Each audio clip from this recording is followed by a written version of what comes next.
சரி சாப்பிட்லாம் அப்படின்னு சொல்லி உட்காந்து சாப்பிட்டுட்டு இருக்காங்க. இவங்க உட்காந்து பேசி சாப்பிட்டுக்கிட்டே இருக்கும் போது ஏதோ முணங்குற சவுண்டு மட்டும் கேட்குது. ஏதோ முணங்குற சவுண்டு கேட்குது. சரி பக்கத்து வீட்டில் ஏதோ பேசுகிறாங்கன்னு சொல்லி பார்த்துட்டு அதுக்கப்புறம் விட்டுட்டு சாப்பிட்டுறாங்க.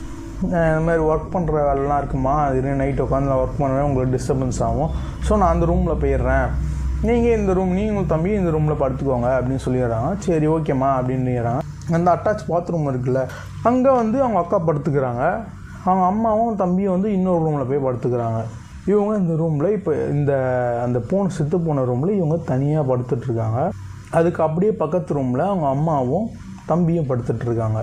கொஞ்சம் நேரம் ஒர்க் இருக்குது. ஸோ கொஞ்சம் ஒர்க் பார்த்துட்ருக்காங்க. மணி ஒரு 12 ஆகிடுது. சரி ஓகே தூங்குவோம், நாளைக்கு போய் மீந்தி பார்த்துக்கலாம் சொல்லி லேப்டாப் ஆஃப் பண்ணி ஓரமாக வச்சுட்டு அப்படியே படுக்கிறாங்க. படுத்து கொஞ்சம் நேரம் தூங்குறாங்க. தூங்கிக்கிட்டே இருக்கும்போது இப்போ கால்கிட்ட யாராவது உட்காந்துக்கிட்டு உங்கள் காலோட அந்த பாதத்தை பிடிச்சி